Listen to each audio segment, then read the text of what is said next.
गर्मी की भरी दोपहरी थी और अचानक 3-4 बिन बुलाए मेहमान घर आ गए।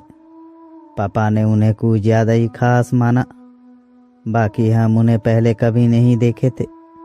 हमें थोड़ी उलझन सी हो रही थी, लेकिन पापा तो उनका स्वागत करने में लगे हुए थे। पापा ने जल्दी से माँ से कहा, तुम रसोई में काम करो, मैं मेहमानों के साथ बैठता हूँ।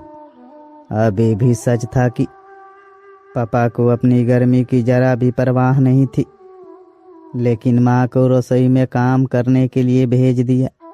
माँ पहले से ही थकी हुई थी। दिन भर के काम के बाद अब गर्मी में रसोई में खाना बनाने का काम, और उस पर पापा के बार बार आदेश। और हम छोटे थे तो थोड़ा बहुत मदद कर रहे थे, लेकिन ये भी एक किस्म का काम था। माँ पसीने पसीने हो रही थी, लेकिन सर पर दुपट्टा बांधकर काम करती जा रही थी।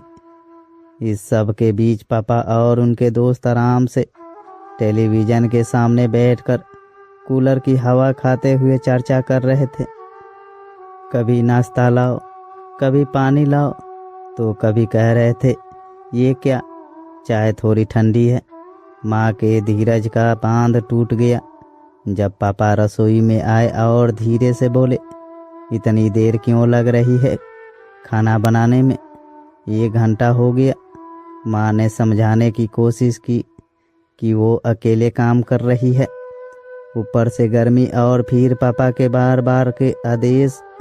लेकिन पापा और गुस्से में आ गए। माँ भी गुस्से में बोली, पंखे के नीचे बैठकर सब कुछ जल्दी हो जाता है, लेकिन यहाँ 1 मिनट भी घंटे जैसा लगता है। बस फिर क्या था, मामला गर्म हो गया। पापा वापस जाकर अपनी बातें करने लगे और माँ चुपचाप रोने लगी। अब ये तो मैं बर्दाश्त नहीं कर सकती थी। खाना तैयार हो चुका था और जैसे ही माँ ने खाना परोसने के लिए दिया, मैं चुपचाप नीचे गई और मेन स्विच बंद कर दिया। नीचे कोई भी नहीं था और सब खाना शुरू कर चुके थे, तो पापा चेक भी नहीं करेंगे। अब क्या था, सब गर्मी में खाना खा रहे थे, पसीने में भीगते हुए, और मेहमानों को भी यही समझ में आया कि खाना वही खा रहे थे जिस हालत में माँ ने उसे बनाया था। कोई भी उनकी मदद को नहीं आया था, तो अब सबक तो देना था। पापा जैसे ही रसोई में आए अपने जूठे बर्तन रखने के लिए, पसीने से तरबतर हो गए।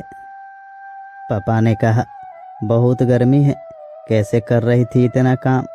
माँ चुप हो गई और बिजली विभाग को भी धन्यवाद किया कि सही समय पर लाइट चला दी। अब सबको लगा कि लोड ज़्यादा हो जाने से मेन स्विच खुद गिर गया था, या फिर किसी ने गलती से गिरा दिया होगा। मैं तो इतनी मासूम थी कि आज तक किसी को मुझ पर शक भी नहीं हुआ। बात बस इतनी थी, पापा से सबसे ज़्यादा प्यार है, लेकिन माँ को रोता हुआ देखना मुझे अच्छा नहीं लगता। दोस्तों, अगर आपको ये कहानी अच्छी लगी हो तो मेरे वीडियो के लाइक करके चैनल को सब्सक्राइब कर लीजिए।